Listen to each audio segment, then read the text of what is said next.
Voilà, bonsoir à toutes et à tous. Nous sommes jeudi 17 novembre et il est 19h 2 minutes. Donc, nous allons reprendre le cours sur la gloire de Dieu. Et comme je vois qu'il y a un certain nombre de personnes qui prennent en marche et qui ont peut-être un petit peu besoin de s'y retrouver aussi, et pour qu'on soit tous un petit peu au diapason de là où nous en sommes, je vais redonner brièvement quelques grands points que nous avons vus depuis que nous sommes sur ce cours. Sachant que vous êtes pour ceux qui regarderaient en replay, vous serez sur ma chaîne YouTube Florence Maréchal Pasteur. Sachez qu'il y a d'autres enseignements déjà précédents sur la chaîne, sur la gloire de Dieu, que vous pouvez retrouver dans la playlist Réveiller les guetteurs ou Formation chrétienne. C'est là où vous pourrez retrouver les enseignements précédents. Voilà, donc je vais revenir sur 2-3 points. Je pense qu'ils sont importants de les rappeler puisque là, nous passons de l'onction à la gloire, mais nous avons vu précédemment d'autres points importants que je vais redéfinir. Nous sommes conçus spécialement pour la gloire de Dieu afin de la libérer sur la terre. La gloire de Dieu, c'est l'héritage de chaque enfant de Dieu. Et plus nous nous approchons de Dieu, plus la mesure de gloire sera effective en nous. Donc ça a été un grand point qui a été abordé et je voulais en reparler, redire que Dieu construit sa maison, nous sommes sa maison et que sa maison est remplie de sa gloire. C'est en tous les cas son objectif. Et il nous a choisis pour vivre dans les temps dans lesquels nous sommes et pour que nous puissions devenir ces porteurs de sa gloire. Donc, la gloire de Dieu, elle s'est manifestée dès la création, et c'est parce que la gloire, c'est la nature de Dieu, que tout est parfait dans cette gloire que Dieu est. Dieu n'a pas un petit peu de gloire, hein. Il est la gloire de Dieu, il faut bien se le dire. Donc, c'était l'environnement originel dans lequel toute l'humanité vivait, j'en ai beaucoup parlé dans les cours précédents, et que le fait que nous ayons été créés pour vivre dans sa gloire, ça nous ramène à réfléchir à là où nous en sommes. Parce que, est-ce que nous vivons réellement dans ces jours? Sommes-nous conscients que nous sommes en tous les cas appelés à être porteurs de sa gloire et à la vivre? J'ai été un certain nombre de temps sur la connaissance spirituelle, l'importance de la connaissance spirituelle, sachant que l'homme a été laissé avec un libre arbitre, mais aussi avec une connaissance. Et c'est là où ça a été compliqué, au moment où il a dû faire son choix. Adam et Ève ont, à un moment donné, choisi de connaître des choses que Dieu n'avait pas vraiment permis. Et la connaissance de l'arbre du bien, la connaissance de l'arbre du mal, la connaissance du bien et du mal, ça n'a pas été le bon choix. C'était le seul arbre qu'il ne devait pas toucher ni manger lorsqu'il s'était dans le jardin d'Éden. C'est ce que nous raconte le livre de la Genèse. Ils étaient censés manger de l'arbre de la vie qui leur donnait la vie éternelle. Aujourd'hui, bien sûr, pour nous, c'est Jésus-Christ. Mais je reviens à cette connaissance spirituelle parce que c'est la chose que nous avons perdue lorsque nous avons été séparés de Dieu par le fait que nous naissons pécheurs, que nous étions ténèbres avant de rencontrer Jésus, c'est ce que nous sommes. Et donc, cette connaissance spirituelle, on y a passé du temps parce que c'est important de saisir que nous avons besoin de reconnecter avec Dieu. Donc, il nous faut cette naissance d'en haut, cette nouvelle naissance. Nous naissons de Dieu et non plus de nos parents lorsque nous rencontrons Jésus, que nous lui donnons notre cœur, que nous le reconnaissons comme notre sauveur. C'est là où tout recommence à nouveau, où nous vivons une recréation. Et pour aller vite et faire court, eh bien, il nous faut bien entendu être nés d'en haut pour pouvoir recevoir cette révélation, c'est-à-dire cette connaissance spirituelle de la gloire de Dieu. Donc, j'ai pas mal passé de temps sur l'importance de la révélation parce que la révélation, c'est elle qui nous ouvre la compréhension du monde invisible. Et pour cela, il va nous falloir de la foi. J'ai aussi passé beaucoup de temps à parler sur la foi. J'ai d'ailleurs fait un enseignement dimanche, un résumé, on pourrait dire, des 2-3 derniers cours de l'onction, de la foi à l'onction. Et j'ai fait une synthèse. Et vous pouvez retrouver cet enseignement, je l'ai fait dimanche dernier. Il est maintenant posté sur ma chaîne YouTube, où je reparle de l'importance de la foi et de l'importance de comprendre par la foi, c'est elle qui nous le permet, ce vers quoi nous allons, c'est-à-dire que nous allons sur ce chemin qui s'appelle Jésus, qui demande de la révélation, les mystères cachés en Christ, ils sont là pour nous être révélés, et pour cela, il nous faut bien entendu la foi. La foi, elle vient des révélations que nous recevons par la parole de Dieu, mais pas seulement, elles nous permettent aussi de recevoir la compréhension de l'onction. Les réalités éternelles sont dans l'invisible, et ces réalités-là, nous ne pourrons les saisir que si nous naissons d'en haut et que nous vivons par les révélations que Dieu va nous accorder dans la relation que nous allons avoir avec Jésus. Donc tout cela, c'est des préliminaires à la gloire. Et la gloire, c'est quelque chose qui demande des préliminaires et qui nous demande bien entendu de saisir que n'importe quel être humain non connecté à Dieu ne peut pas vivre, ne peut pas comprendre spirituellement ce qu'est la gloire de Dieu jusqu'à ce qu'il reconnecte avec son Créateur et que par la foi et par les révélations que nous recevons, nous allons pouvoir marcher sur ce chemin de révélation qui s'appelle Jésus.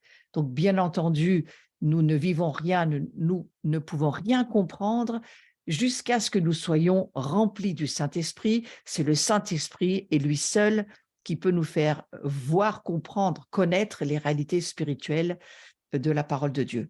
Donc, c'est le fait de vivre dans le surnaturel de Dieu et de l'importance de la révélation sur lequel j'ai pas mal passé de temps, en expliquant que la foi, elle ouvre un accès pour la gloire, c'est vraiment une porte d'entrée, c'est une porte qui va nous permettre d'entrer dans la gloire. Et bien sûr, il y a une porte auquel je pense, j'en parle pas pour le moment, mais j'en ai parlé dans les cours il y a bien des mois. Il nous faut passer par la repentance, bien entendu, pour pouvoir naître d'en haut, naître d'eau et d'esprit.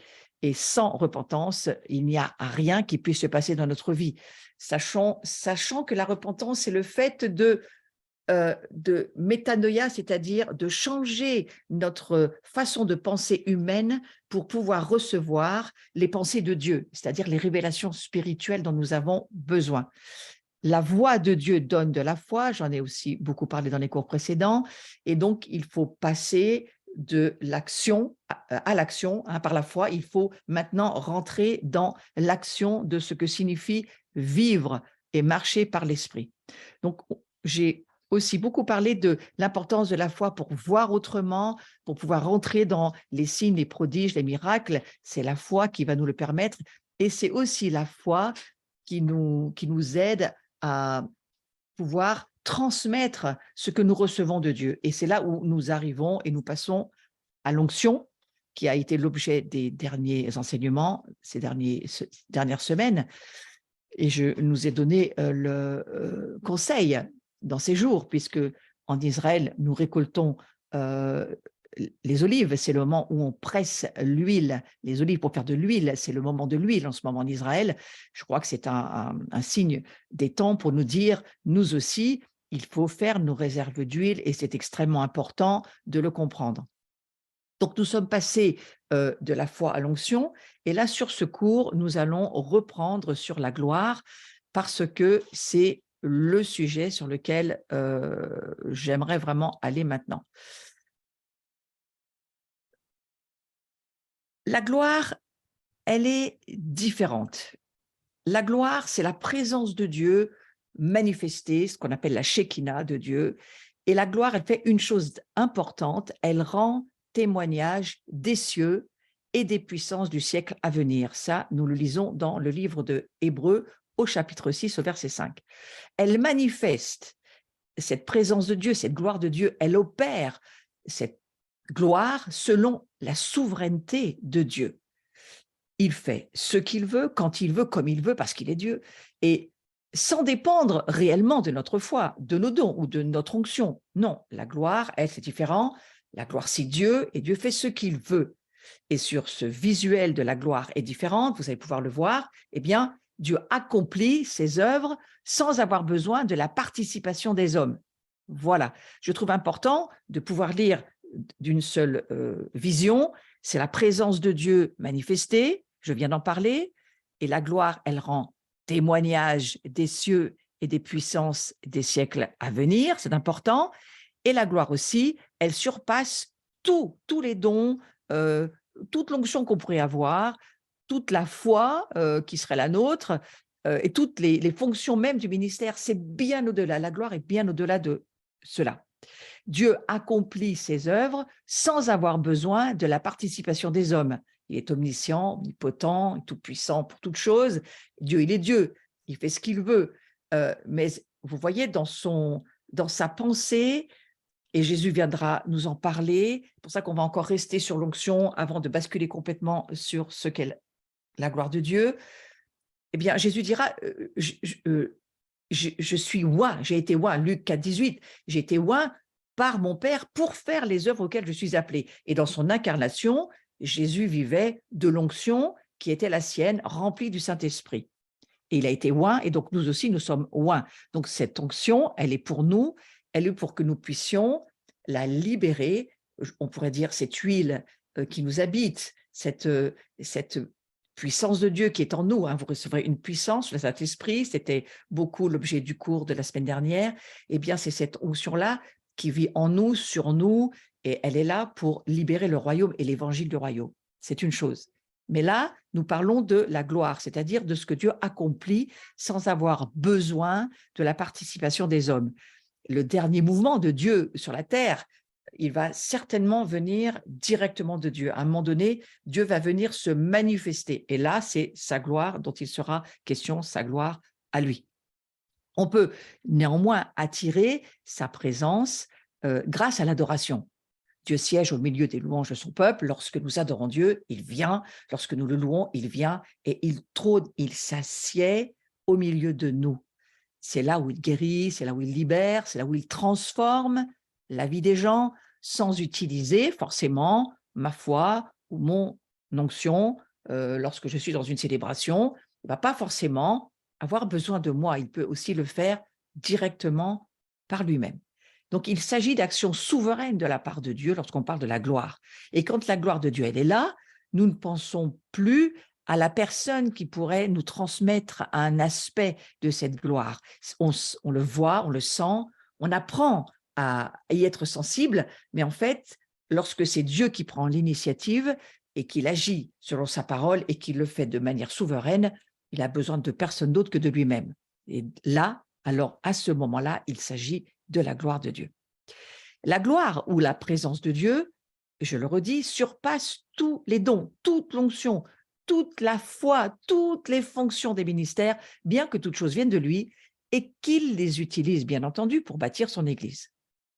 Et lorsque nous opérons sous l'onction, nous sentons la puissance de Dieu. Moi, bien souvent, lorsque je travaille sous l'onction avec le Seigneur, je sens, je le sais, l'onction est là, elle est en moi, je m'entends parler, mais je sais que ce n'est pas moi qui parle, je fais des choses, ce n'est pas moi qui les fais, parce que c'est l'onction qui travaille et qui est en nous et qui va agir au travers de nous.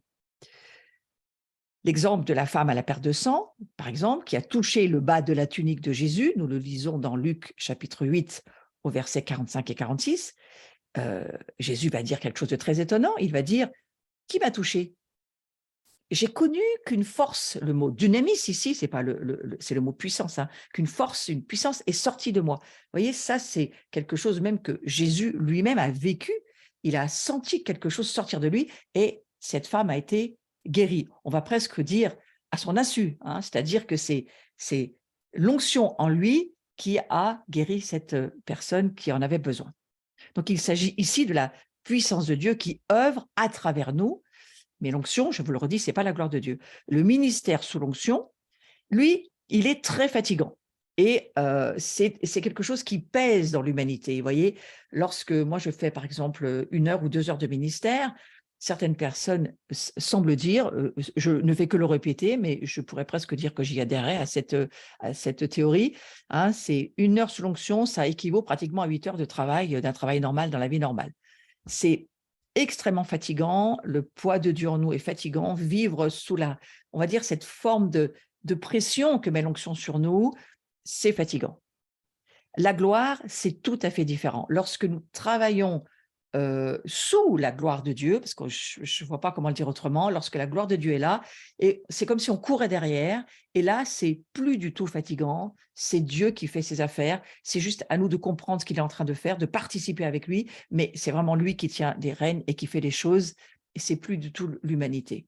Moi, j'ai appris une chose depuis plusieurs années, c'est lorsque je vois la gloire de Dieu, je me retire, j'ai tendance à vraiment laisser Dieu faire, à essayer de, voilà, d'accompagner ce qui se passe, mais à surtout, surtout pas venir y mettre de mon humanité, parce que là, c'est embêtant de faire cela.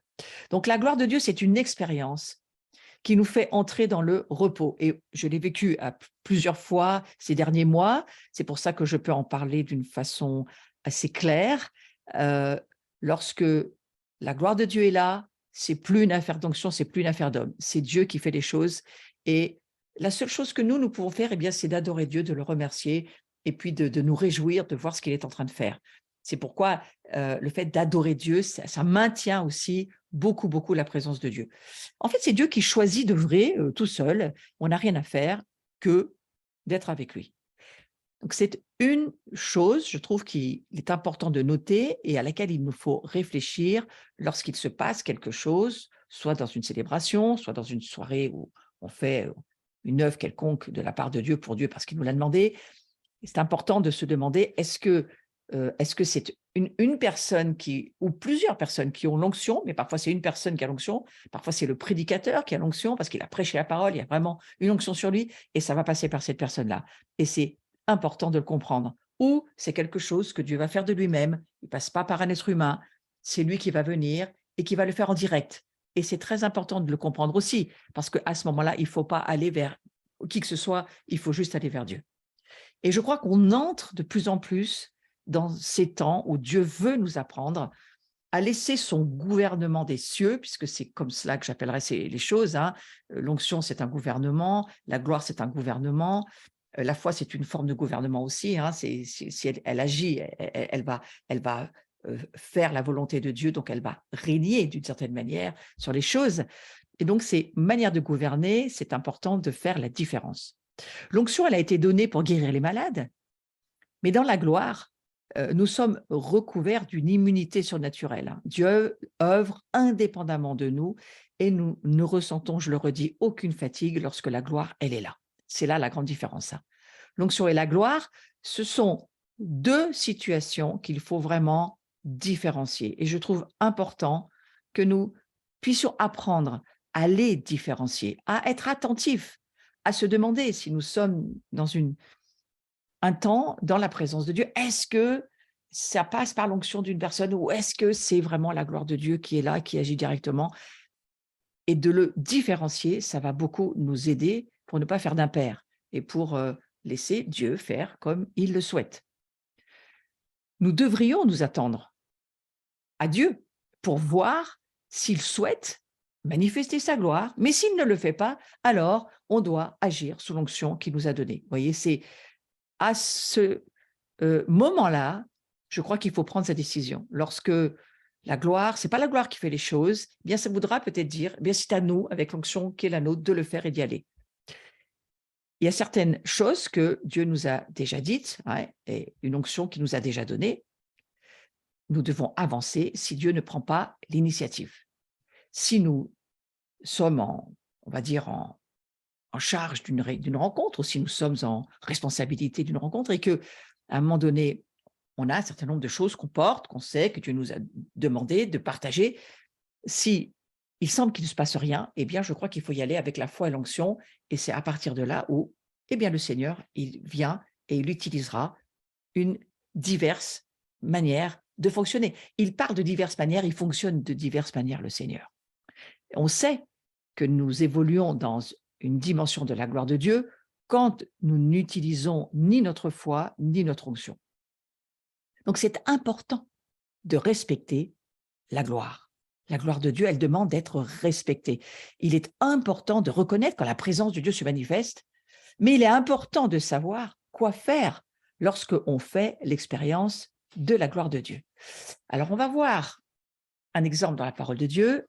Attention, c'est dans l'Ancien Testament, l'Ancienne Alliance. Je ne dis pas que ça peut se reproduire aujourd'hui, mais je dis juste que il faut juste réfléchir à ce qui nous est enseigné, que cela puisse nous servir d'instruction dans les jours qui sont devant nous et pour lesquels il me semble que la gloire de Dieu est en train de s'épaissir, de revenir d'une manière beaucoup plus forte, puisque nous allons de progrès en progrès, et la parole de Dieu nous dit, nous marchons de gloire en gloire. Donc, évidemment qu'aujourd'hui, il y a beaucoup plus de poids, de gloire et d'épaisseur, de gloire pour ceux, en tous les cas, qui vivent dans cette dimension-là et qui le veulent et qui le cherchent et qui sont bénis par le Seigneur pour ça. Donc, on va voir l'histoire d'Ouza, hein, lorsqu'il a touché l'arche de Dieu. Ça se trouve dans 2 Samuel chapitre 6, au verset 6 et 7. Vous savez, c'est cette histoire où David veut ramener la présence de Dieu, l'arche de Dieu. La présence de Dieu, elle se trouve dans l'arche de Dieu. Alors, on pourrait dire la gloire de Dieu. Hein, vous savez que le mot présence en hébreu n'existe pas. Moi, ça m'a beaucoup surpris lorsque j'ai appris ça. Je me suis dit, mais alors comment on va dire? Mais je crois qu'il faut dire la gloire de Dieu, en fait. Hein. Il faut s'habituer que ça devienne quelque chose de surnaturellement naturel. Hein. C'est-à-dire que dans cette arche de l'Alliance, eh bien, il y avait la gloire de Dieu était là, la présence de Dieu.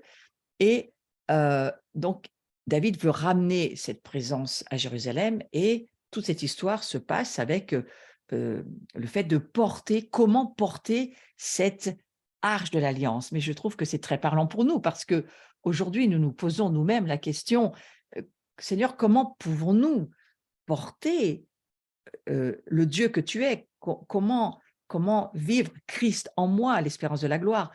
Comment vivre cette union avec Christ? Comment marcher avec toi? Comment vivre avec toi? C'est autant de questions qu'on peut se poser. Alors, on va lire ces 2 versets. Lorsqu'ils furent arrivés à l'ère de Nacon, Ouza étendit la main vers l'arche de Dieu et la saisit, parce que les bœufs la faisaient pencher. La colère de l'Éternel s'enflamma contre Ouza, et Dieu le frappa sur place à cause de sa faute. Ouza mourut là, près de l'arche de Dieu. Mais ces 2 petits versets seront suffisants pour nous faire comprendre quelque chose. En fait, Ouza, il a pensé bien faire. Hein. Il a pensé simplement, voilà, eh bien, on va essayer de retenir, justement, pour pas que ça tombe par terre, peut-être pour pas que l'arche tombe ou qu'elle se casse. Mais voyez, c'était pas permis de faire ça. Et en fait, ça nous apprend une chose. Attention à notre manière de vivre avec la gloire de Dieu. Comment est-ce que nous nous comportons lorsque Dieu est là, lorsque sa présence est là? Même l'onction, hein, de Dieu qui est en nous, du reste, hein, c'est aussi une autre forme de présence de Dieu. Et voilà. Parce que là, pour lui, en tous les cas, ça lui a coûté sa vie. Je ne suis pas en train de dire que c'est ce que ça va produire pour nous, pas du tout. Mais en y réfléchissant, je me disais que lorsque Moïse a fait le tabernacle et qu'il a vraiment fait faire ce tabernacle exactement comme il l'avait vu dans les cieux, avec tous les détails que Dieu lui avait donnés, on lit ça dans l'Ancien Testament, et on se rend compte qu'il y a beaucoup de détails et beaucoup de choses qui sont extrêmement précises.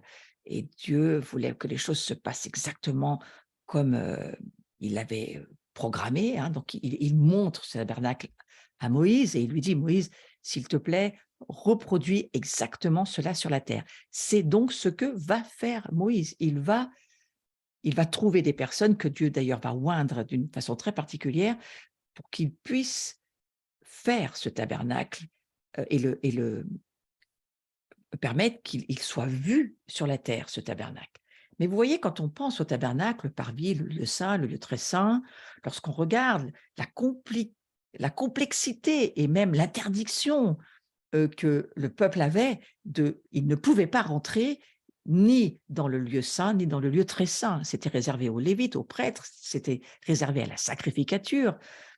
Eux, ils avaient juste droit au parvis, hein, sur lequel il y avait l'autel des holocaustes. D'ailleurs, quand on rentrait dans ce tabernacle, qui était entouré d'espèces de toiles de tente, enfin de toiles de tissu, pour délimiter un endroit, lorsqu'on rentrait, dès qu'on rentrait dans le parvis, on butait sur cet énorme autel des sacrifices, l'autel des holocaustes, on appelle ça comme ça. Et c'est là où on brûlait les animaux et on faisait les sacrifices pour l'offrande, toutes les offrandes. Et puis ensuite, il y avait la cuve d'airain, un petit peu plus loin derrière, où les sacrificateurs se lavaient les mains, où ils se nettoyaient les mains. Oui, tout ça, c'est très, très symbolique, mais aussi ça nous parle des sacrifices que nous donnons aujourd'hui au Seigneur, mais nous, ce sont des sacrifices de louange. Et puis, se laver les mains, ben, l'eau, la parole qui nous lave, qui nous nettoie, ça fait partie aussi de cette cuve des reins qui était là pour le nettoyage de leur vie. Et c'est Lévites, ils le faisaient tous les jours, tout le temps. Mais ensuite, il fallait, pour rentrer dans le lieu saint, c'était autre chose. C'était une marque très particulière. Il y avait tout un protocole à faire dans lequel se trouvait le chandelier, c'est-à-dire ce qui éclairait cette pièce dans lequel on ne voyait pas clair s'il n'y avait pas ce chandelier-là pour l'éclairer.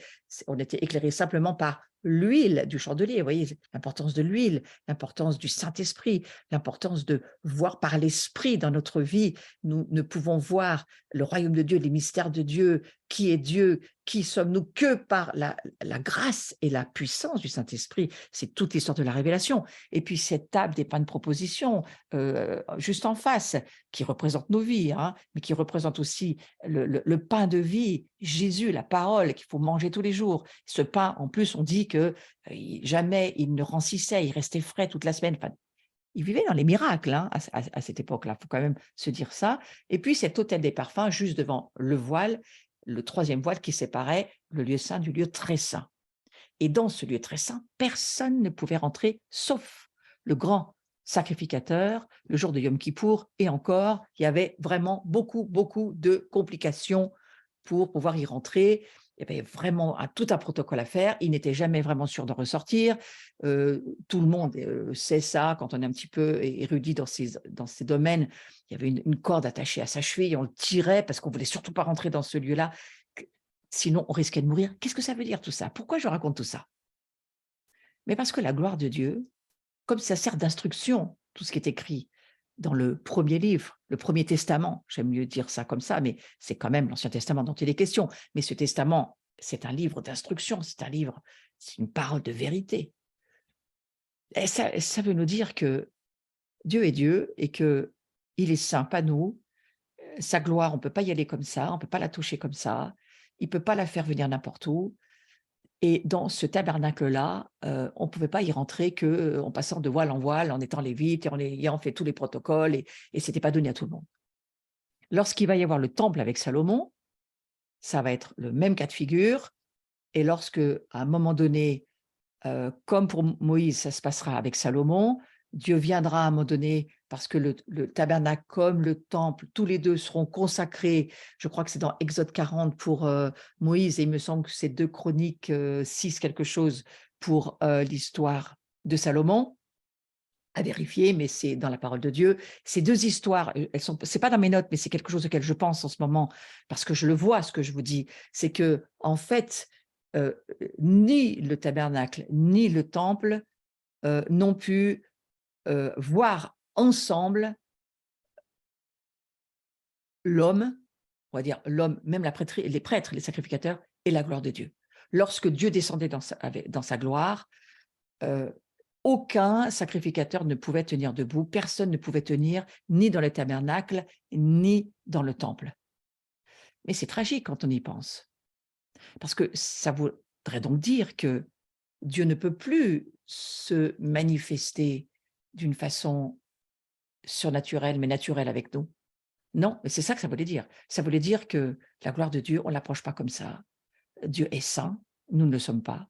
Et il faudra Jésus pour que nous puissions, au travers, c'est un grand mystère, mais c'est la bonne nouvelle de l'Évangile, c'est qu'au travers de la chair du Christ, au travers de sa chair, de son sang, au travers de sa mort, de sa résurrection, au travers de ce qu'il a payé pour nous, simplement au travers de ce que Jésus a fait, le seul qu'il ait fait, et seul son sang et sa vie, l'offrande, sacrifice de sa vie, nous permet, ce sacrifice-là de sang nous permet de rentrer dans la présence de Dieu. Sans Jésus, ça serait absolument impossible. Et cela, tout l'Ancien Testament nous l'explique, nous le démontre, nous le manifeste, nous le comprenons. Et pour nous, aujourd'hui, lorsque nous entrons dans une célébration, nous allons à un culte, une messe, peu importe, nous venons rencontrer Dieu, n'y allons pas les mains dans les poches, frères et sœurs, allons-y avec beaucoup de respect. D'abord parce que c'est ce que la Bible nous enseigne, qu'il faut respecter la présence de Dieu, et se dire que c'est un amour incroyable que Dieu a manifesté au travers de Jésus pour chacun d'entre nous. C'est parce qu'il nous a toujours, de toute éternité, tellement aimés que dans son plan parfait dans les cieux, il a prévu cet agneau, parce que la Bible nous dit, hein, l'agneau de Dieu qui était avant la fondation du monde. Il était déjà là, cet agneau de Dieu. Donc, dans ce mystère que nous ne comprenons pas, mais que nous acceptons par la foi, de cet amour extravagant de Dieu pour sa famille, son peuple, mais je préfère dire sa famille aujourd'hui, parce que nous sommes une famille, nous l'appelons notre Père qui est aux cieux. Ce Père qui est dans les cieux a un cœur pour sa famille. Il est amour et il a évidemment ouvert une route pour nous, pour que nous puissions de nouveau vivre avec lui. Sauf que nous ne pouvons pas vivre avec lui comme nous en avons envie, comme nous le voulons et à notre manière. C'est à nous de nous accorder à ce que lui nous demande. Que ta volonté soit faite sur la terre, la volonté de Dieu, pas la nôtre. La volonté de Dieu, c'est que nous revenions, que nous puissions revenir vivre dans cette gloire qu'il a toujours prévue pour nous. Il l'avait prévue avant la chute. Satan est venu, on a été séparés de cette gloire, mais aujourd'hui, Jésus étant revenu, Dieu n'a pas changé d'avis, il veut nous revoir vivre dans sa gloire. Ça, c'était ma petite introduction qui a quand même duré une demi-heure. Et cette gloire dans laquelle il veut nous voir vivre, c'est sa volonté. Lorsque nous prions que ta volonté soit faite sur la terre comme au ciel, nous prions que ta gloire vienne et que nous puissions, au travers de ce que Jésus a vécu sur la croix, sa mort et sa résurrection, n'oublions pas la résurrection, parce qu'au fond, l'homme nouveau que nous sommes aujourd'hui, comment le définir? Cet homme nouveau, cette nouvelle création que nous sommes devenus, comment la définir? Appelons cet homme nouveau, cette femme nouvelle création, appelons la résurrection. Parce que c'est lors de sa résurrection que Jésus va naître comme premier-né d'entre les morts. Il va ouvrir un chemin, une voie royale, de sacrificielle, de sacrificateur. Il va ouvrir pour nous une porte pour que nous puissions être et le devenir de notre humanité, mais l'être au niveau légal face à Satan, une nation sainte, un sacerdoce royal. C'est ce que nous sommes lorsque Jésus ressuscite. Il nous emmène, pas seulement lui, sa tête, mais avec lui, il nous emmène dans son corps, il nous porte avec lui, tous et toutes, nous tous qui avons donné notre vie à Jésus, nous sommes passés avec lui de la mort à la vie éternelle. Et c'est pas seulement pour après notre mort, cette vie éternelle. Non, c'est pour que nous puissions vivre sa gloire sur la terre. J'en ai beaucoup parlé dans les enseignements sur la croix. Lorsque j'ai enseigné la croix, il y a plusieurs mois, c'est toujours sur ma chaîne YouTube, vous pouvez revenir sur les enseignements, mais il y a un enseignement que j'ai appelé la gloire de la croix, où j'ai commencé à le voir. J'ai commencé à voir que la croix, c'était pour la gloire de Dieu. Donc, ça change nos perspectives parce que on comprend ô combien, bien sûr, qu'il faut maintenant respecter la gloire de Dieu et que le Seigneur étant en train de revenir et plus les jours passent, plus il revient, plus son retour est imminent et donc plus quelque part il va y avoir de la pression sur nos vies, de la gloire, parce que le Seigneur nous prépare à être son épouse sans reproche, sans tâche. Mais vous savez quoi? Si nous croyons ce que Jésus a fait et que nous nous alignons à ce que Dieu nous demande de vivre, eh bien, nous sommes sans reproche et sans tâche. Nous sommes en train de devenir ce que nous sommes déjà. Et c'est cela dont il s'agit quand je parle de la gloire. Donc, vous voyez, Uza, je reviens à cette histoire de Uza. Le nom de Uza, ça veut dire la force. Il y a une force en lui, Uza. Vous voulez aider. Mais il est mort parce que quoi? Parce qu'il a désobéi aux instructions données par Dieu. L'arche n'aurait jamais dû être transportée avec des animaux sur un chariot. Ça, c'est la première chose. Mais par les Lévites. C'est les Lévites. Vous trouvez ça dans Deutéronome, chapitre 10, verset 8, si vous voulez aller relire. L'arche devait être portée par les sacrificateurs, par les Lévites sur leurs épaules, par les Lévites sur leurs épaules. Et dans l'Ancien Testament, même les sacrificateurs n'avaient pas le droit de toucher l'arche. C'était seulement les Lévites. C'était seulement ceux qui descendaient des Lévites. Ça n'avait rien à voir avec les sacrificateurs. Ni même les sacrificateurs n'avaient le droit de voir ce que cette arche renfermait. Donc, vous voyez, Uza, il n'a pas respecté la présence de Dieu, on va dire en tous les cas ce que Dieu avait dit de ce qui pouvait être fait et de ce qui ne devait pas être fait. Et donc, n'ayant pas respecté cela, représenté par l'arche, et essayant de l'empêcher de tomber par ses propres moyens, bien que faisant partie de la tribu de Lévi, il en est mort, parce qu'il n'était pas censé la toucher. Donc, ça nous enseigne que nous ne devons peut-être pas être désinvoltes concernant la présence de Dieu, en tous les cas, concernant la gloire de Dieu, certainement pas. Dans notre vie et au milieu de nous, soyons prudents et attentifs à la réalité invisible qui devient une réalité pour nous dans notre vie, dans notre incarnation, puisque nous sommes les enfants de la gloire de Dieu. C'est une chose dangereuse, mais c'est aussi une chose offensante pour Dieu de ne pas le respecter. Le sort d'Uza nous enseigne à faire preuve de référence et crainte envers Dieu. L'important, c'est de connaître et de comprendre que cette gloire de Dieu, eh bien, on peut évoluer avec elle, on peut vivre en elle, on peut en faire l'expérience sans pour autant l'offenser. Voyez. Souvent, je dis, frères et sœurs, nous vivons de la grâce de Dieu, soyez prudents, n'offensez pas la grâce. Et je disais ça en ligne dans une émission il n'y a pas si longtemps où j'étais avec Carlos Payan. Et je me souviens, Carlos m'avoir demandé, mais qu'est-ce que tu veux dire par là? Eh bien, voyez-vous, la grâce de Dieu, on peut l'offenser, comme on peut offenser Dieu. En fait, une chose toute simple, un petit exemple tout simple qui vient à l'esprit, nous le prions dans le Notre Père du reste, pardonne-nous nos offenses, comme nous pardonnons aussi à ceux qui nous ont offensés. Si je mets la phrase à l'envers, c'est Dieu ne pardonnera pas nos offenses si nous ne pardonnons pas à ceux qui nous ont offensés. Vous voyez, ne pas pardonner une offense, c'est offenser la grâce de Dieu. Combien de choses pourrions-nous faire parfois, sans faire attention, par désinvolture, par négligence, par paresse, par ignorance? Pourrions-nous offenser Dieu ou même peut-être offenser sa gloire? Donc, nous devons être attentifs. Nous avons le Saint-Esprit en nous, nous avons Jésus qui nous a ouvert un chemin de liberté pour ne plus pécher ou pécher en tous les cas de moins en moins et pour que nous puissions vraiment saisir que tous nos péchés, en les amenant à Jésus, ils sont pardonnés. Ils sont pardonnés parce que c'est la grâce de Dieu.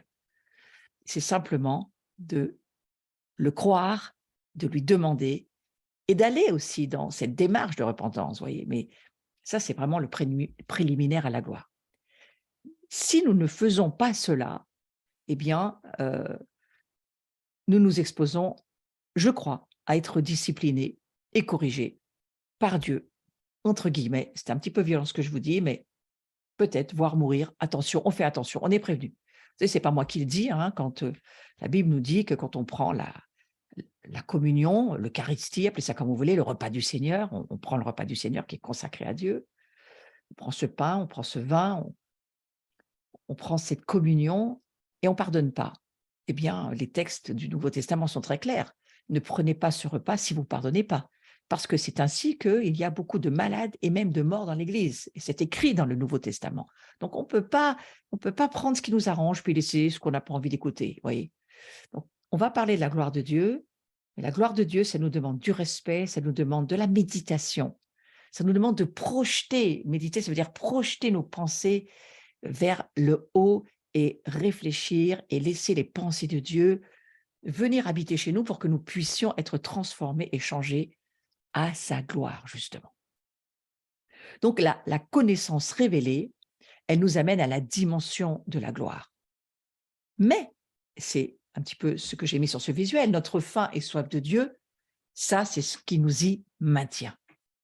Vous voyez, autant nous avons besoin de connaissances révélées. La révélation, c'est cela qui nous donne de la foi. La foi vient des révélations. La parole de Dieu, la voix de Dieu qui nous parle, une révélation arrive, la foi vient et on va agir, on va avancer et donc obéir à ce que nous demande de faire.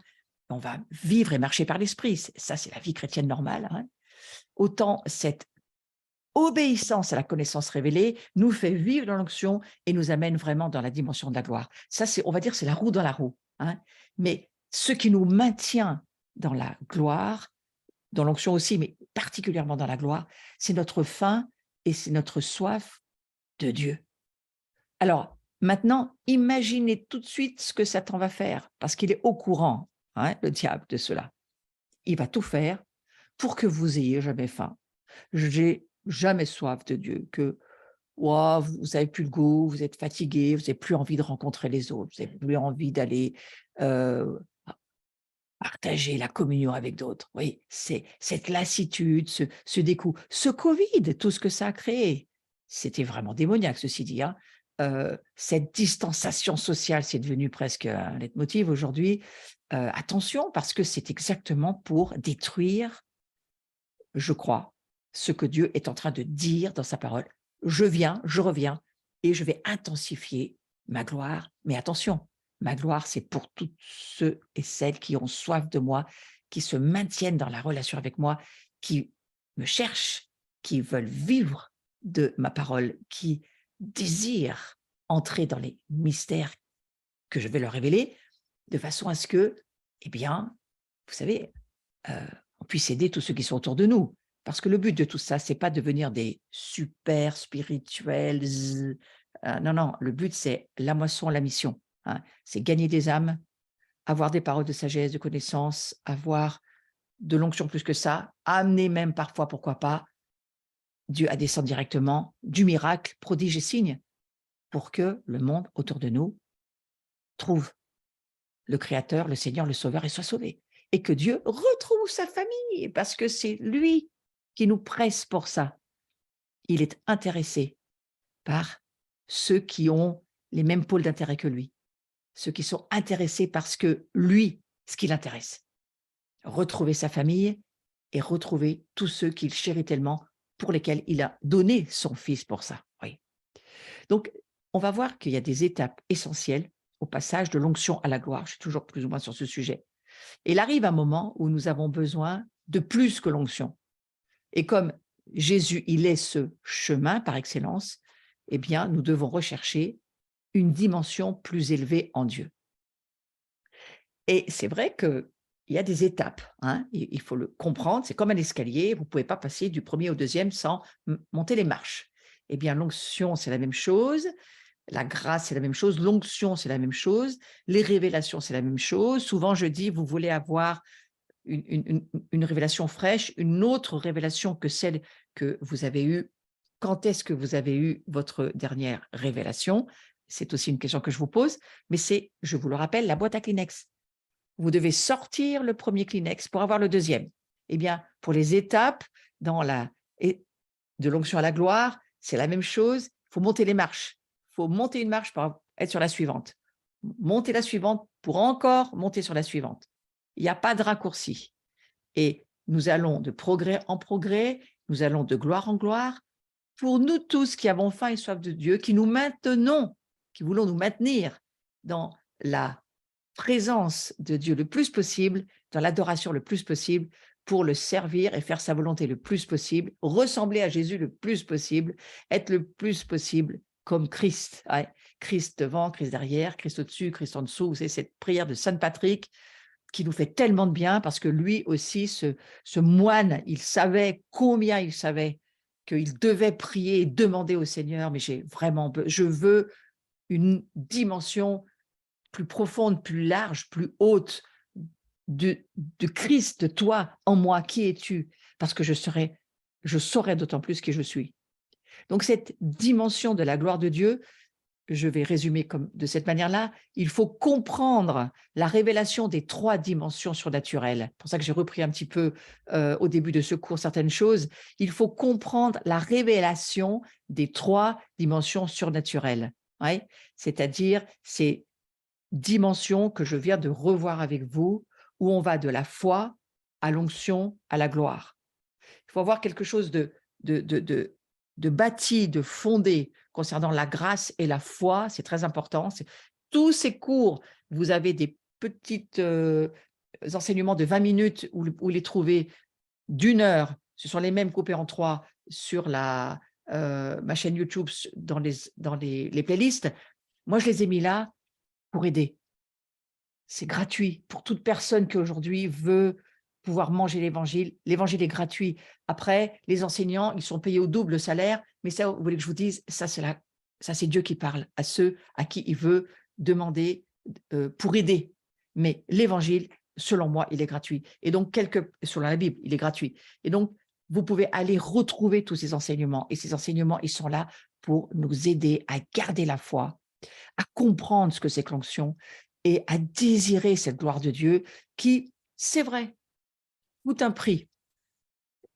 Nous sommes déjà appelés à être nous-mêmes des sacrificateurs. Le sacrifice, lui, c'est Jésus. Il était à la fois sacrifice, sacrificateur. C'est le seul qui a payé les deux. Hein. Nous ne sommes pas le sacrifice que pour la louange et l'adoration, mais nous sommes des sacrifices vivants. Lui, Jésus, il est mort pour nous. On doit bien s'en souvenir. Lui, il a été à la fois le sacrifice et le sacrificateur. Mais nous sommes appelés à être ces sacrificateurs, ces fils et ces filles de Dieu, consacrés par Dieu, mis à part, choisis, adoptés pour être héritiers. Héritiers de quoi? Pas seulement des guérisons et des délivrances, frères et sœurs. Toute personne qui guérit va mourir un jour dans son incarnation, quoi qu'il en soit, hein, à moins que Jésus revienne avant. Hein. Mais nous sommes appelés à saisir que déjà nous portons la gloire éternelle de Dieu en nous.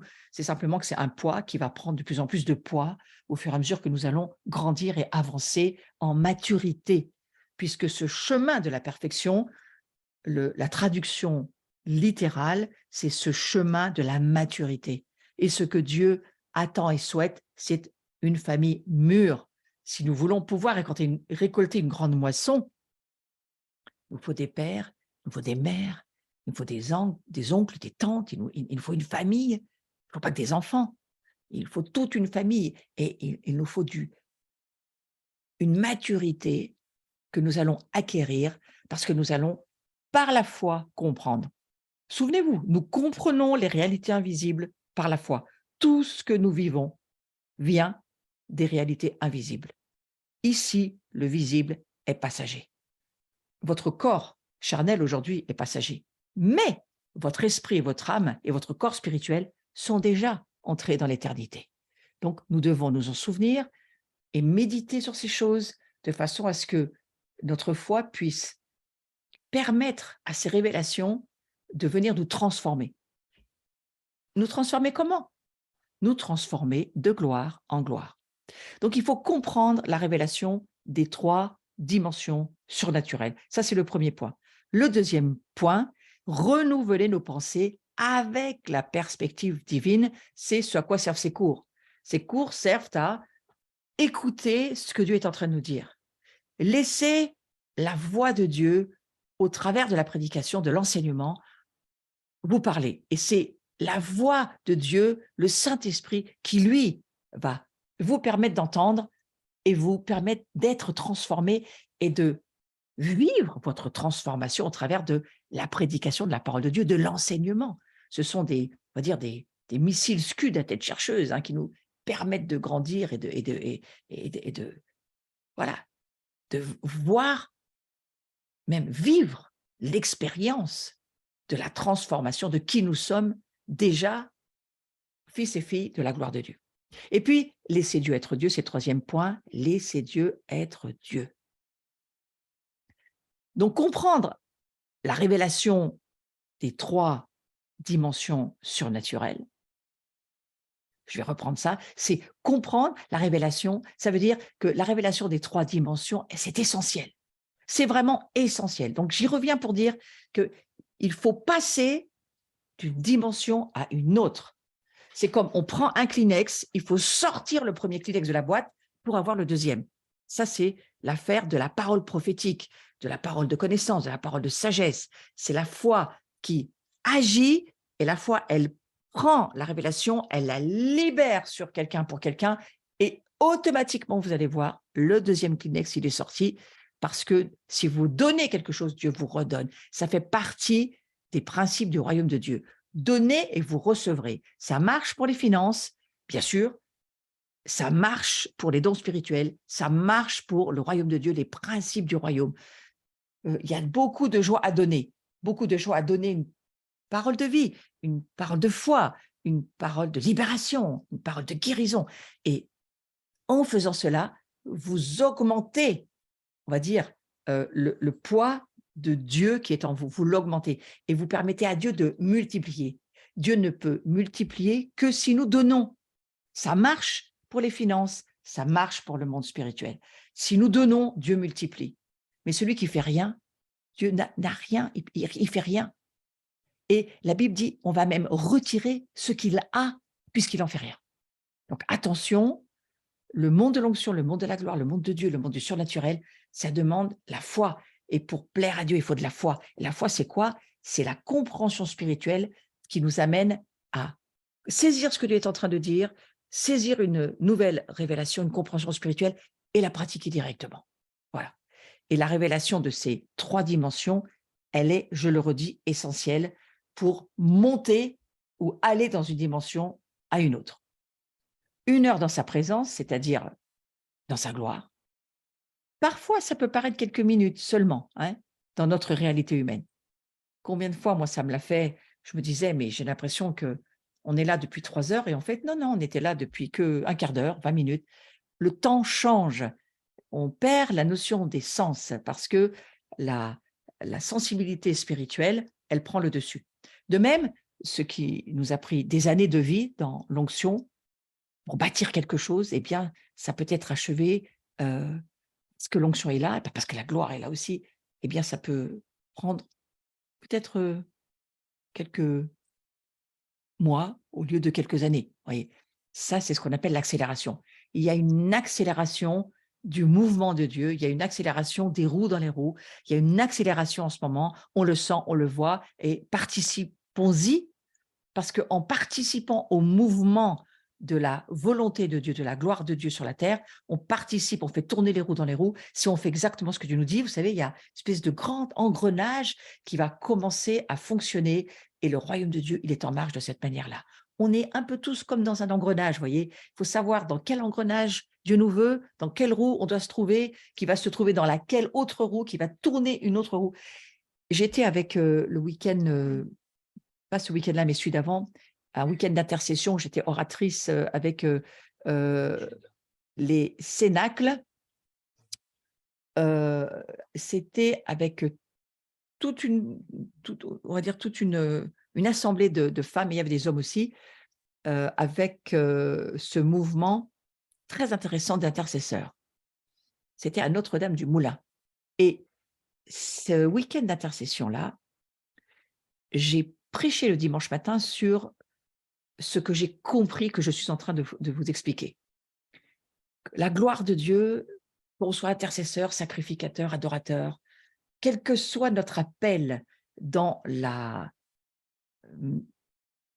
maison de Dieu, dans le corps du Christ, quel que soit notre appel dans le royaume de Dieu, quel que soit notre appel dans la communauté dans laquelle nous sommes, je pouvais voir que nous étions comme une dent d'un engrenage dans une roue, et que la roue était ce à quoi Dieu nous appelait ce dans quoi Dieu nous appelait à être, communauté, église, œuvre, peu importe, là où Dieu vous a appelé à être. Et puis, cette famille-là, cette roue-là, l'engrenage, vous en faites partie, vous êtes un des autres engrenages qui fonctionnent avec vous, et puis cet engrenage-là fait tourner une autre roue, et cette autre roue, ben, c'est peut-être parce qu'il y a une opération de Dieu à tel endroit, telle manière, il veut faire quelque chose dans cette région-là. On se retrouve, on revit encore autre chose, une autre roue dans la roue, et encore. Et je pouvais voir tout un système d'engrenage avec, au final, une immense roue. Et cette grande roue, je voyais que c'était la gloire de Dieu. En fait, c'était les 7 esprits de Dieu, on dirait ça comme ça, mais moi, je voyais plutôt je savais que cette roue, c'était la gloire de Dieu. Et elle tournait, et alors qu'elle tournait, nous tournions parce qu'elle tournait. Ce n'est pas nous qui faisions tourner la roue, c'est la roue qui tournait, qui nous faisait tourner. Et si vous étiez à votre place, vraiment prévue par Dieu, dans la bonne roue, avec le bon engrenage au bon endroit, ça fonctionnait très bien. Et ça, c'est quelque chose que j'ai commencé à saisir de la gloire de Dieu. et que je commence à comprendre que les roues dans les roues, ça nous demande une compréhension spirituelle surnaturelle, mais on a le Saint-Esprit pour ça, pour nous aider, de la foi pour pouvoir l'attraper et la pratiquer, de l'onction et, bien entendu, quand la gloire se met en marche, eh bien, nous, on est dans cette gloire et on sait fonctionner avec. Et c'est plus une affaire d'homme, c'est une affaire de Dieu. Et je me suis dit, mais comme c'est encourageant de savoir que Dieu prévoit pour nous de fonctionner dans ce mouvement glorieux, parce que la gloire, c'est un grand mouvement qui bouge, et ce grand mouvement, ces roues dans les roues, c'est la manière, je crois, en tous les cas pour moi, pour comprendre pour le moment, de voir la gloire fonctionner. Donc c'est important d'avoir la révélation de notre foi et de l'onction et de la gloire de Dieu, bien sûr, et par manque de connaissances, par manque de révélation, eh bien, beaucoup de croyants, ils n'ont jamais fait l'expérience de la gloire de Dieu parce qu'ils ne savent même pas que ça existe, parce qu'on leur en a jamais parlé, parce qu'ils ne se sont jamais posé la question. Eh bien, voilà, maintenant, on n'est plus ignorant et on sait, on comprend un petit peu mieux ce que Dieu attend de nous. Il y a Isaïe 60 qui décrit la gloire de Dieu, hein, on l'a souvent lu ce texte, hein, lève-toi et brille, la gloire de Dieu est sur toi. L'obscurité des peuples va vraiment s'épaissir, mais sur toi, ma lumière, ma gloire apparaît, elle brille. C'est quand même ce qu'a vu Ésaïe pour les temps dans lesquels nous sommes. Et donc, cette gloire de Dieu, frères et sœurs, rêvez, lisez ce texte dans Ézéchiel sur les roues et essayez de laisser Dieu vous inspirer ce que ça peut peut-être susciter en vous de révélation pour vous donner plus que de l'espérance, mais l'envie d'y participer. Voyez. Donc, la foi, l'onction et la gloire sont connectés, exactement comme dans un engrenage. Je comprends qu'il me faut de la foi, mais il me faut aussi l'onction et aussi la gloire, et tout ça, ça va fonctionner ensemble, et que pour entrer dans la dimension de la gloire, eh bien, la conscience de ces 3 dimensions va pouvoir faire activer ces trous. En comprenant cette révélation de la gloire, nous devons apprendre à laisser Dieu être Dieu. Et laisser Dieu être Dieu, parfois, c'est ne pas y toucher, pas faire comme Hosanna, pas aller forcément faire quelque chose. Ah oui, mais moi, je fais partie du mystère de prière. Moi, j'ai l'habitude de faire comme ça. Je donne toujours des paroles comme ça. Stop, stop, reset, arrêtez tout. Non. À un moment donné, il faut savoir, vous travaillez sur l'onction, vous travaillez, vous êtes sur l'onction. Je préfère dire ça comme ça, parce que travailler, c'est un terme qui ne veut pas dire grand-chose, mais vous, vous, vous, vous laissez l'onction se libérer au travers de vous et vous la laissez faire les choses, ou bien c'est Dieu qui le fait. Eh bien, il faut prier pour être sensible à ça, voyez, pour pas aller faire des choses qui ne devraient pas être faites de notre part. La gloire, elle se manifeste de façon visible. Voyez, j'étais dans une rencontre à Perpignan et tout à coup, j'ai vu vraiment des gens délivrés sur place, tac. Même à Paris, j'étais dans une rencontre à Paris, j'enseignais sur le combat des pensées, une grande assemblée à Paris. Et tout à coup, je vois, Dieu tombe sur les gens, il tombe, il se pose, il tombe pas, boum, boum, non, doucement, tranquillement, descend sur les gens, et les personnes commencent à pleurer et à sentir des guérisons et à voir qu'il y a des choses qui... Quand c'est la gloire, on touche pas, on laisse faire. Et quand c'est la gloire, c'est merveilleux parce que je vous le redis, c'est pas fatigant, mais il y a un mouvement qui se passe. Parfois, c'est un mouvement pour la paix, un mouvement pour l'amour, un mouvement. Parfois, c'est des bannières qui bougent. Parfois, c'est une personne qui peut se mettre à danser. Mais quand on voit qu'il y a un mouvement de gloire qui se fait quelque part, eh bien, apprenons à y faire attention. Et pour cela, eh bien, il faut renouveler. Je vais arrêter là-dessus, je reprendrai la prochaine fois, mais il faut renouveler nos pensées. Non, j'irai la prochaine fois là-dessus, hein, mais je vais finir là-dessus. Donc, on doit prendre l'initiative avec l'onction. Mais il faut laisser Dieu prendre l'initiative lorsque c'est sa gloire. Voilà, c'est mon dernier point du visuel, comprendre, non, c'est le visuel d'avant, merci Bruno, comprendre les différentes manières de fonctionnement. Nous devons prendre l'initiative avec l'onction. C'est nous prenons l'initiative, alors que nous laissons Dieu prendre l'initiative quand c'est sa gloire. Voilà, je vais arrêter là-dessus. Seigneur, je te remercie parce que ce sont peut-être des choses nouvelles, des choses où on n'a pas forcément l'habitude, on n'est pas très à l'aise avec tout ça, mais tu vas nous emmener dans, justement, la révélation dont nous avons besoin. Et c'est ce pourquoi nous sommes là. Nous cherchons à recevoir une révélation fraîche, nouvelle, à grandir dans la nouvelle création que nous sommes, dans cette nouvel homme que nous sommes, nouvel homme, nouvelle femme, hein, que nous sommes, mais la Bible dit, elle parle de l'homme nouveau, cet homme nouveau recréé en Jésus-Christ et qui est appelé à être le corps du Messie.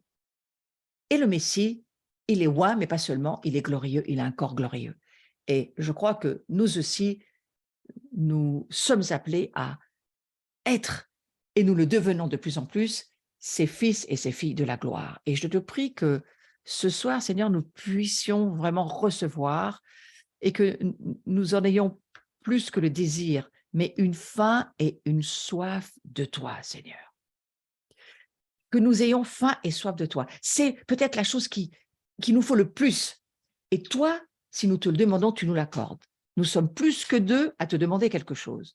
Donc ce soir, Seigneur, que tu viennes renouveler en nous et faire descendre en nous cette faim et cette soif de Dieu. Éteignons les télévisions, l'Internet, les réseaux sociaux, les Facebook, les Twitter, éteignons-les, Seigneur, que nous puissions prendre du temps et te chercher là où toi, tu te laisses être trouvé.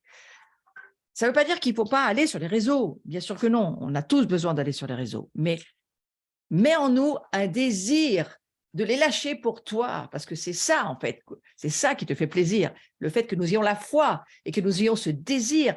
Oui, moi, moi, j'ai soif de toi, c'est-à-dire, je te veux, je veux vivre la vie que Christ a vécue sur terre, pas seulement voir des malades guéris, pas seulement voir des personnes délivrées, pas seulement voir des personnes passer du désespoir à l'espérance, pas seulement voir des personnes dans le deuil rentrer dans la joie éternelle que tu mets en nous, mais voir aussi que autour de nous, on va devenir contagieux. Moi, c'est ça. Je prie que vous soyez contagieux et que votre faim et soif de Dieu donne de la contagion à ceux qui sont autour de vous et que ça devienne un fleuve de vie. C'est pas une source, c'est pas une petite pisserette qui doit sortir de notre sein. Jésus, il a dit, des fleuves couleront. Moi, je crois que c'est les fleuves de gloire qui sortent du trône de Dieu, Apocalypse 22, un fleuve où il y a tout ce dont nous avons besoin. Et que ce soir, eh bien, tu nous accordes cette faim et cette soif et cette révélation que nous sommes tes fils et tes filles de la gloire. Pas seulement de l'huile, de la gloire. Fils et filles de la gloire de Dieu. Et que cette gloire vous environne, vous accompagne, vous fasse rêver, méditer et vous donne des aspirations, des rêves, que cette roue dans laquelle vous vous trouvez, ce mouvement glorieux dans lequel vous êtes, eh bien, il continue à tourner au nom de Jésus. Amen. Voilà, on se retrouve la semaine prochaine. Juste quelques petites informations vite fait. Donc, jeudi prochain, 24 novembre, on se retrouve. On continuera sur ce sujet de la gloire. Ensuite, nous avons, voilà, cette journée deux journées de, on va dire, là, je vais sur le sujet très, très spécifique. Hein. C'est très fermé comme sujet. C'est la délivrance, parce qu'on m'a demandé de refaire des journées de délivrance. Donc voilà, il y a 2 jours, samedi 19, c'est ce samedi-là. Et samedi 10 décembre, vous pouvez suivre en présentiel ou sur Zoom, c'est possible. Pour cela, il faut vous inscrire sur notre site de l'Abri. Il n'y a pas l'adresse de l'Abri, mais j'espère que vous la connaissez par cœur. Abri-communauté.com. Ça, c'est l'adresse de notre site sur lequel vous pouvez suivre en Zoom si vous le souhaitez. Il y aura des enseignements. Vous suivrez au moins l'enseignement du matin et de l'après-midi sur comment être délivré des démons, est-ce que des chrétiens ont des démons, comment ça fonctionne avec ça, et qu'est-ce que Jésus a fait, qu'est-ce que Jésus nous dit. Et puis ensuite, nous irons sur du ministère. Voilà.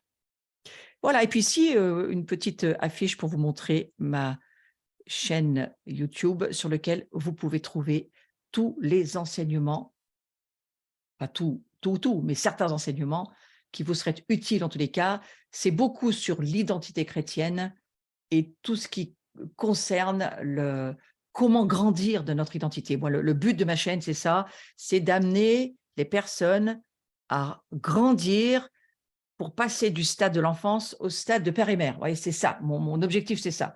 Donc, grandir et voir Christ grandir en nous.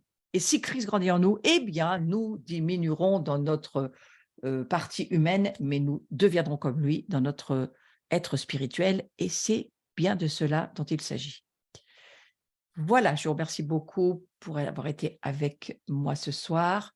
Je vous souhaite une belle soirée. On va se dire au revoir. Si certains veulent me soutenir, vous le pouvez, c'est toujours possible, mais je vous le redis, ces cours ne sont pas payants. Si vous me bénissez, c'est parce que vous m'aimez, c'est tout. Voilà, je vous embrasse et on peut tous se dire au revoir. Je vous ai mis en galerie, comme ça je vous vois, ceux qui avaient vos écrans ouverts en tous les cas. Ça me fait plaisir de vous voir. Et passez une belle soirée dans la gloire de Dieu. On en a bien besoin.